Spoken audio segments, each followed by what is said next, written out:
उमर आया है सैलाब, कहीं मुझे डराने की साजिश तो नहीं। लहरों के उफान से वाकिफ हूं मैं, पर मेरे अंदर की तूफान से लहरें वाकिफ नहीं। वीडियो को लाइक जरूर करें। नमस्कार दोस्तों, मैं सुरांधा एक बार फिर से हाजिर हूं लेकर हिंदी में द हिंदू अखबार से करंट अफेयर्स के कुछ मुद्दे। तो चलिए शुरू करते हैं। सबसे पहले बात कर लेते हैं एनिमल बर्थ कंट्रोल रूल्स 2023 की। एबीसी रूल्स 2023 का मुख्य ध्यान आवारा कुत्तों की आबादी को मानवीय तरीके से नियंत्रित करने पर है। स्थानीय निकायों को स्ट्रीट डॉग्स, जिन्हें सामुदायिक जानवर कहा जाता है, के लिए संयुक्त रूप से नसबंदी और रेबीज रोधी टीकाकरण कार्यक्रम चलाने होंगे। ये नियम उन्हें एक जगह से दूसरी जगह ले जाने या मारने पर रोक लगाते हैं और मानव कुत्ते के बीच के संघर्षों को सुलझाने के लिए दिशा निर्देश प्रदान करते हैं। Aircraft carrier Fujian. चीन ने अपना तीसरा और सबसे उन्नत विमान वाहक पोत फुजियान 5 नवंबर 2025 को नौसेना में शामिल कर लिया। यह कदम चीन की नौसैनिक शक्ति को बढ़ाता है। बात कर लेते हैं वंदे मातरम गीत की। प्रधानमंत्री नरेंद्र मोदी ने वंदे मातरम की 150वीं वर्षगांठ के साल भर चलने वाले समारोह का उद्घाटन किया। वंदे मातरम गीत 1875 में बंकिम चंद्र चैटर्जी ने लिखा था। 1882 में उनके बंगाली उपन्यास आनंद मठ में इसको शामिल किया गया। 1896 में भारतीय राष्ट्रीय कांग्रेस के कलकत्ता अधिवेशन में रविंद्रनाथ टैगोर द्वारा पहली बार सार्वजनिक रूप से इसे गाया गया। 1905 में बंगाल विभाजन विरोधी और स्वदेशी आंदोलनों के लिए मुख्य नारा बनकर उभरा वंदे मातरम। 1937 में भारतीय राष्ट्रीय कांग्रेस ने विशेष अवसरों के लिए इसके पहले 2 पद को राष्ट्रीय गीत के रूप में अपनाया।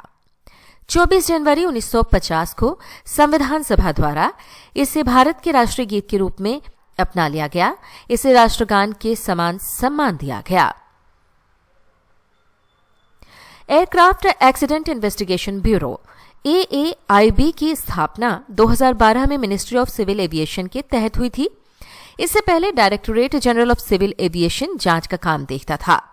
इसे ICAO द्वारा निर्धारित वैश्विक सुरक्षा मानकों का पालन करते हुए विमान दुर्घटनाओं और गंभीर घटनाओं की जांच के लिए एक स्वतंत्र निकाय के रूप में बनाया गया था।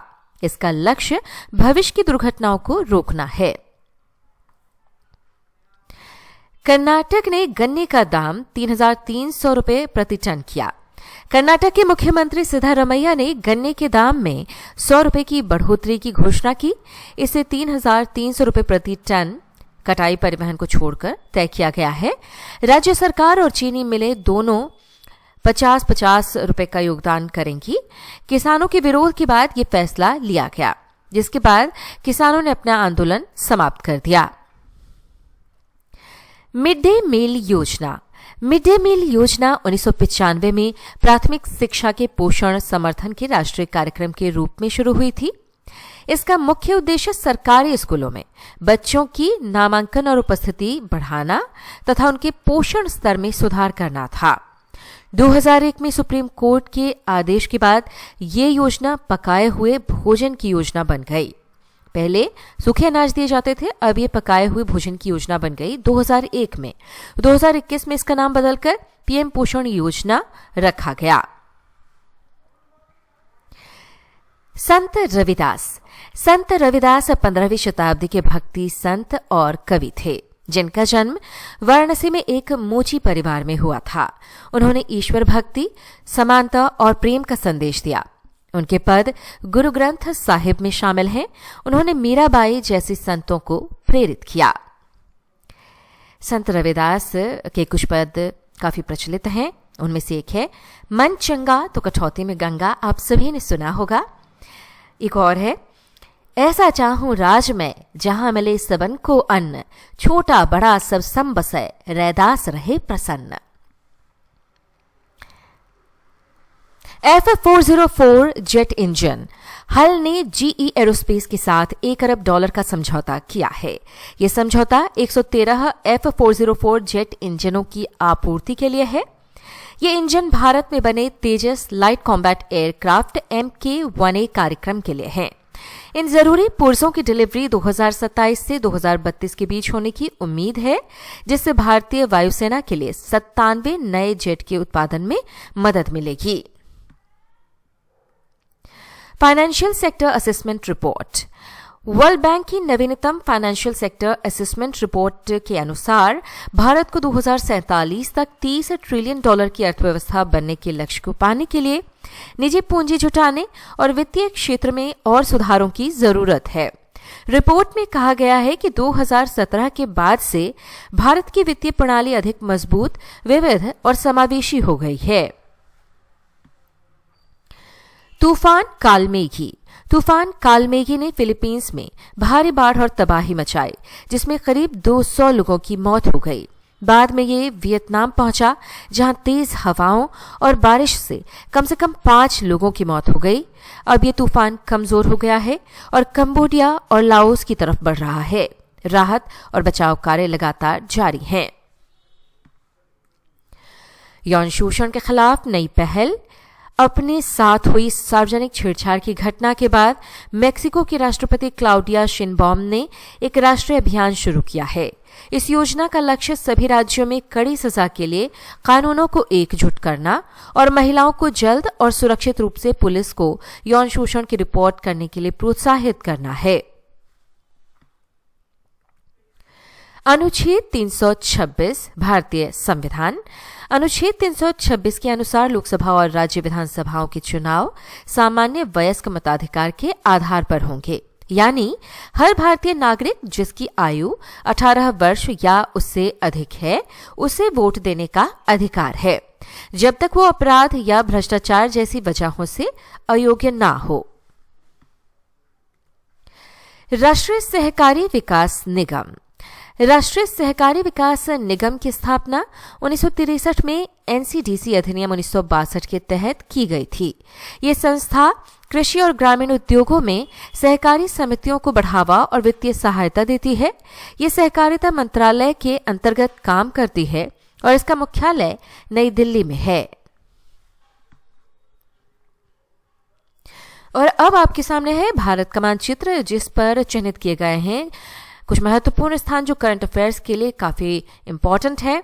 और एटलीस्ट लेकर बैठ जाइएगा ताकि आप इसकी प्रैक्टिस करें, तो करंट अफेयर्स जो है वो एकदम दुरुस्त हो जाएगा आपका, और ये सारी जगह जो है आपके दिमाग में कंठस्थ हो जाएगा। तो शुरुआत कहाँ से करेंगे? बिहार से, बिहार के मोतिहारी से, जहाँ पर पुराने शुगर यानी कि चीनी मिल को फिर से शुरू करने का वादा किया गया है। वहीं बात कर लेंगे भागलपुर के विक्रमशिला की। यहाँ पर केंद्रीय विश्वविद्यालय है। ये एक प्राचीन बौद्ध शिक्षा केंद्र था। विक्रमशिला विश्वविद्यालय आपको याद होगा, इतिहास में आपने पढ़ा होगा। खैरागढ़ छुई खदान गंडई। खैरागढ़ कहाँ पर है? छत्तीसगढ़ में है, जो अभी खबरों में था। विशाखापट्टनम का रामकृष्ण बीच बहुत अच्छे से डेवलप किया गया यहाँ पर, और बहुत ही खूबसूरत है ये। पिछले वीडियो में हमने आपको डिटेल में बताया भी था। वहीं केरला का कोची, जहाँ पर INS इक्षक को भारतीय नौसेना में शामिल किया गया, जिससे जाहिर तौर पर नौसेना को मजबूती मिलेगी। पिछले वीडियो में विस्तार से हमने आपको बताया भी था इसके बारे में। वहीं बात कर लेते हैं हम कर्नाटक के आंदोलन की, जिसको अभी आपको वीडियो में हमने बताया। कर्नाटक के बेलगावी गुल्लापुर में गन्ना किसानों का आंदोलन चल रहा था, लेकिन अब सरकार ने जो है उनकी मांगों को मान लिया है। गन्ने की जो कीमत है वो बढ़ा दी गई है, 3300 रुपये पर टन अब कर दिया गया है। अब देख लीजिए गुजरात की बात करते हैं। गुजरात का वलसाड़ है, जहां पर 22 करोड़ रुपए की अवैध अल्प्राजोलम फैक्ट्री जब्त हुई है। वहां पर छापा मारा गया, वहां पर ये अल्प्राजोलम जो है जब्त की गई है। वहीं राजस्थान के गणेश्वर की अगर हम बात करें, राजस्थान का ये प्राचीन ताम्रयुगीन पुरातात्विक स्थल है, जो इतिहास में आपने पढ़ा ही होगा। क्या नाम है? गणेश्वर, जो राजस्थान का प्राचीन ताम्रयुगीन पुरातात्विक स्थल है। तो दोस्तों एक बार फिर से आपसे यही कहूंगी कि डेली हम भारत का मानचित्र लेकर आते हैं, तो एटलस लेकर आप जरूर बैठा करें। एक एटलस नहीं अगर आपके पास तो आप खरीद लें। एटलस लेकर अगर आप बैठेंगे, उसमें प्रैक्टिस करेंगे सभी जगहों की, जो डेली जो खबरें आप तक आ रही हैं, करंट अफेयर्स के जो मुद्दे आप तक हम पहुंचा रहे हैं, उसकी प्रैक्टिस अगर रोज आपकी हो जाएगी तो आपको समझ में आएगा कि वो एग्जाम के वक्त में कितने इंपॉर्टेंट आपके लिए हैं। खासतौर से जब पीटी वगैरह आप देते हैं तो उस टाइम पर दिमाग में वो चीज़ें आ जाती है तुरंत। सिर्फ पीटी ही नहीं, जब मेंस वगैरह भी लिखते हैं तो आप वहाँ पर मैप बना सकते हैं। पीटी में होता है कि आपको टिक करना रहता है, तो उसमें आपको क्या है कि ये सारी जगह हैं एकदम दिमाग में बैठ जाएंगी, क्या है, क्या इंपॉर्टेंट है, क्या नहीं है। चलिए खैर, आपको एक बार फिर से मैं याद दिला दूं कि ये जो PDF फाइल है वो हमने कमेंट में डाला हुआ है, तो वहाँ से आप आसानी से पढ़ भी सकते हैं। इस वीडियो को देखने के लिए बहुत बहुत धन्यवाद। एक और वीडियो के साथ हम फिर हाजिर होंगे।